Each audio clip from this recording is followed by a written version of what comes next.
ಕುನ್ವಾರ್ ವಿಜಯ್ ಶಾ ಎಂಬ ವ್ಯಕ್ತಿ ಮಧ್ಯಪ್ರದೇಶದಲ್ಲಿ ಕ್ಯಾಬಿನೆಟ್ ಮಿನಿಸ್ಟ್ರು, 62 ವರ್ಷದ BJP ಭಾಳ ಪ್ರಮುಖವಾದ ಲೀಡರು. ಅವರು ಖಂಡ್ವಾ ಡಿಸ್ಟ್ರಿಕ್ಟ್ ಅಂತ ಒಂದು ಜಿಲ್ಲೆ, ಹರ್ಸುದ್ ಅಸೆಂಬ್ಲಿ ಕಾನ್ಸ್ಟಿಟ್ಯೂನ್ಸಿಯಿಂದ ಕಳೆದ 8 ಬಾರಿ ನಿರಂತರವಾಗಿ ಗೆದ್ದಿರುವಂಥ ಸೀನಿಯರ್ ಮೋಸ್ಟ್ BJP ಲೀಡರ್. ಅವರು ಸೋಫಿಯಾ ಖುರೇಷಿ ವಿಚಾರದಲ್ಲಿ ಬಹಳ ಕೇವಲವಾಗಿ ಕೆಟ್ಟದಾಗಿ ಬರೀ ಸೋಫಿಯಾ ಖುರೇಷಿಗೆ ಮಾತಾಡಿರುವಂಥದ್ದಲ್ಲ, ಇಂಡಿಯನ್ ಆರ್ಮಿಗೆ ಮಾತಾಡಿರುವಂಥದ್ದು. ಅವರು ಕೊಟ್ಟಿರುವಂಥ ಹೇಳಿಕೆ, ಸೋಫಿಯಾ ಖುರೇಷಿಯವರು ಲೆಫ್ಟಿನೆಂಟ್ ಕರ್ನಲ್ ಏನಿದ್ದಾರೆ ಅವರ ಮೂಲಕ ಮತ್ತು 3 ಮಿಸ್ರಿ ಮತ್ತು ಇನ್ನೊಬ್ಬರು. ಕಂಗ್ರ್ಯಾಚುಲೇಷನ್ಸ್. ಯಾರು ಹುಡುಗ? ಮದುವೆ ಅಲ್ಲ, ಬಿಸ್ನೆಸ್ ಸ್ಟಾರ್ಟ್ ಮಾಡ್ತಾ ಇದ್ದೀನಿ. ಹೌದಾ? ಹೇಗೆ? Boss Vala. Boss Vala, B the boss. 3 ಜನನು ಆಗಾಗ ಇಂಡಿಯನ್ ಆರ್ಮಿ ತೆಗೆದುಕೊಂಡ ನಿರ್ಧಾರಗಳು, ಅವರ ವಿರುದ್ಧ ಹೋರಾಟ ಮಾಡ್ತಾ ಇರುವಂಥದ್ದು, ಅದರ ಬಗ್ಗೆ ಜನರಿಗೆ ಮಾಹಿತಿಯನ್ನು ಕೊಡುವಂಥ ಕೆಲಸವನ್ನು ನಿರಂತರವಾಗಿ ಮಾಡ್ತಾ ಇರುವಂಥದ್ದು ನಾವು ಕಾಣ್ತಾ ಇದ್ದೀವಿ. ಅವರ ಕ್ಯಾಸ್ಟು ರಿಲಿಜಿಯನ್ನು ಆಧಾರದ ಮೇರೆಗೆ ಅವ್ರನ್ನ ಕೂರಿಸಿ ಮೀಡಿಯಾ ಬ್ರೀಫ್ ಮಾಡುವಂಥ ಒಂದು ವ್ಯವಸ್ಥೆ ಇಂಡಿಯನ್ ಆರ್ಮಿನಲ್ಲಿ ಇಲ್ಲ. ಎಫೆಕ್ಟಿವ್ ಆಗಿ ಕಮ್ಯುನಿಕೇಷನ್ ಸ್ಕಿಲ್ ಯಾರಿಗಿದೆ ಅವರಿಗೆ ಕೂರಿಸಿ ಜನರಿಗೆ ತಿಳಿಸುವಂಥದ್ದಕ್ಕೆ ಒಂದು ವ್ಯವಸ್ಥಿತವಾಗಿ ಎಲ್ಲೂ ಕಾಂಟ್ರವರ್ಸಿ ಆಗಬಾರ್ದು ಅಂತ ಉದ್ದೇಶದಿಂದ ಇಂಡಿಯನ್ ಆರ್ಮಿ ಡಿಸಿಷನ್ ತಗೊಂಡು ಒಬ್ಬರು ಫಾರಿನ್ ಸೆಕ್ರೆಟ್ರಿ ವಿಕ್ರಮ್ ಮಿಸ್ರಿ ಅನ್ನೋರು,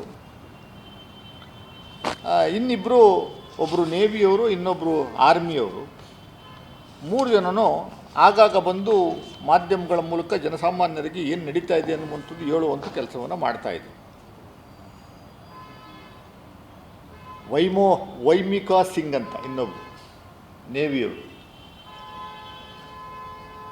ಸೋಫಿಯಾ ಖುರೇಷಿ ವಿಚಾರದಲ್ಲಿ ಈ ವ್ಯಕ್ತಿ ವಿಜಯ್ ಶಾ ಎಂಬವರು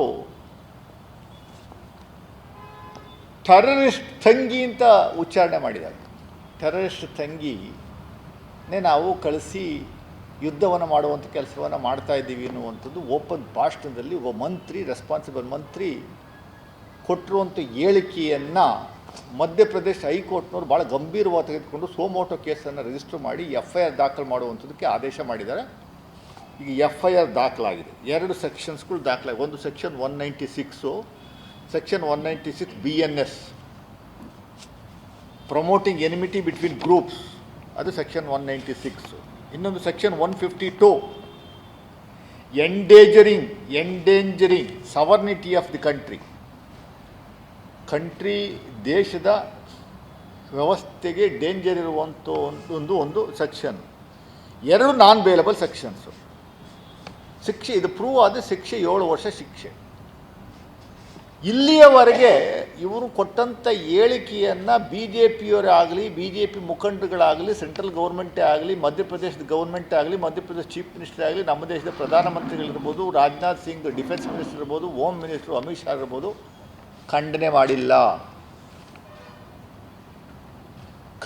ಮಾಡಿಲ್ಲ. BJP ಮುಖಂಡರುಗಳು ಯಾರೂ ಖಂಡನೆ ಮಾಡಿಲ್ಲ. ಅಂದರೆ ಅರ್ಥ ಏನು? ಇದು BJPಯವರ ಹೇಳಿಕೆ, BJP ಪಕ್ಷದ ಹೇಳಿಕೆ, BJP ಗೌರ್ಮೆಂಟ್ ಹೇಳಿಕೆ ಅನ್ನುವಂಥದ್ದು ಭಾಳ ಸ್ಪಷ್ಟವಾಗಿದೆ. It is the statement given by A person who is most senior in BJP party. 8 ಬಾರಿ ಚುನಾವಣೆಯಲ್ಲಿ ಗೆದ್ದಿರುವಂಥ ವ್ಯಕ್ತಿಯಿಂದ ಸೀನಿಯರ್ ಮೋಸ್ಟು. ಇವನು ಹೇಳಿಕೆ ಕೊಟ್ಟವನೇ ಅಂದರೆ ಅದು ಖಂಡಿಸುವಂಥ ಕೆಲಸವನ್ನು ಮಾಡಲಿಲ್ಲ, ಕಿತ್ತು ಆಚೆ ಬಿಸಾಕುವಂಥದ್ದು ಒಂದು ಕಡೆ ಇರಲಿ. ಅವನು ಇಲ್ಲಿವರೆಗೂ ಒಂದು ನೋಟಿಸ್ ಕೊಡುವಂಥ ಕೆಲಸ ಮಾಡಲಿಲ್ಲ. ಅವನು ಮಾಡಿರುವಂಥದ್ದು ಸ್ಟೇಟ್ಮೆಂಟ್ಗೂ ಮತ್ತು ಪಕ್ಷಕ್ಕೂ ಸರ್ಕಾರಕ್ಕೂ ಯಾವುದೇ ಸಂಬಂಧ ಇಲ್ಲ ಅಂತ ಕೊಡುವಂಥ ಹೇಳಿಕೆಯನ್ನು ಮಾಡಲೇ ಇಲ್ಲ ಇಲ್ಲಿವರೆಗೆ. ಅಂದರೆ ಏನರ್ಥ? ಭಾಳ ಸ್ಪಷ್ಟವಾಗಿದೆ. It is the statement of BJP and RSS. ಅಂದರೆ mind set of BJP and RSS ಎಷ್ಟರ ಮಟ್ಟಿಗೆ ಯಾವ ಲೆವೆಲಲ್ಲಿದೆ ಅನ್ನುವಂಥದ್ದು ದಯಮಾಡಿ ಅರ್ಥ ಮಾಡ್ಕೊಳ್ಳಿ. ಸೋಫಿಯಾ ಖುರೇಷಿ ಮುಸ್ಲಿಂ ಸಮುದಾಯದ ಹೆಣ್ಣು ಮಗಳು ಅನ್ನುವಂಥದ್ದು ಒಂದು ಕಡೆ ಇರಲಿ. She is first Indian and then she is an army colonial, ಅತಿ ಉನ್ನತ ಸ್ಥಾನದಲ್ಲಿರುವಂಥ ಮಹಿಳೆ. ಅವ್ರ ಕಣ್ಣು ಮುಂದೆ ವಿರೋಧಿಗಳ ಅಷ್ಟೇ ಕಾಣ್ತಾರೆ ಹೊರತು ಜಾತಿ ಧರ್ಮ ಕಾಣಲ್ಲ. ಜಾತಿ ಧರ್ಮದ ಆಧಾರದ ಮೇರೆಗೆ ಅಳತೆ ಮಾಡುವಂಥ ಒಂದು ವ್ಯವಸ್ಥೆ ಏನಾದರೂ ಇದ್ದರೆ ಅದು ಬಿ ಜೆ ಪಿ ಮುಖಂಡಗಳಲ್ಲಿ, RSS ಮುಖಂಡಗಳಲ್ಲಿ ನಾಚಿಕೆ ಆಗಬೇಕು. ಮಾನ ಮರ್ಯಾದೆ ಏನಾದರೂ ಇದ್ದು ನಿಮಗೆ ಇಮ್ಮಿಡಿಯೇಟಾಗಿ ಅವನು ಕಿತ್ತೊಗೆಯುವಂಥ ಕೆಲಸವನ್ನು ಯಾಕೆ ಮಾಡಲಿಲ್ಲ? ಈ FIR ವಿರುದ್ಧ ಸುಪ್ರೀಂ ಕೋರ್ಟ್ಗೆ ಹೋಗಿ ಸ್ಟೇ ತರುವಂಥದ್ದಕ್ಕೆ ಹೋದ ಸುಪ್ರೀಂ ಕೋರ್ಟ್ ನಿನ್ನ ದಿವಸ ಚೀಮಾರಿ ಹಾಕಿ ಕಾಕಸ್ ಮಕ್ಕದ ಮೇಲೆ ಉಗ್ದು ಹೋಗಲ್ಲ. ಹೈಕೋರ್ಟ್ ಫಸ್ಟು ಕ್ಷಮೆ ಕೇಳು, ಆಮೇಲೆ ಏನು ಶಿಕ್ಷೆ ಇದೆಯೋ ಅದನ್ನು ಅನುಭವಿಸೋದು ಕೆಲಸವನ್ನು ಫಸ್ಟ್ ಮಾಡಬೇಕು. ನಿನ್ನ ಯೋಗ್ಯತೆಗೆ, ನಿಮ್ಮ ಪಾರ್ಟಿ ಯೋಗ್ಯತೆಗೆ, ನಿಮ್ಮ ಸರ್ಕಾರದ ಯೋಗ್ಯತೆ ಇಷ್ಟೇ ಜನಗಳಿಗೆ ಗೊತ್ತಾಗುವಂಥ ವ್ಯವಸ್ಥೆ ಆಗಿದೆ ಅಂತಂದರೆ ಸುಪ್ರೀಂ ಕೋರ್ಟ್ ಚೀಮಾರಿ ಹಾಕಿ ಕಳಿಸಿದೆ.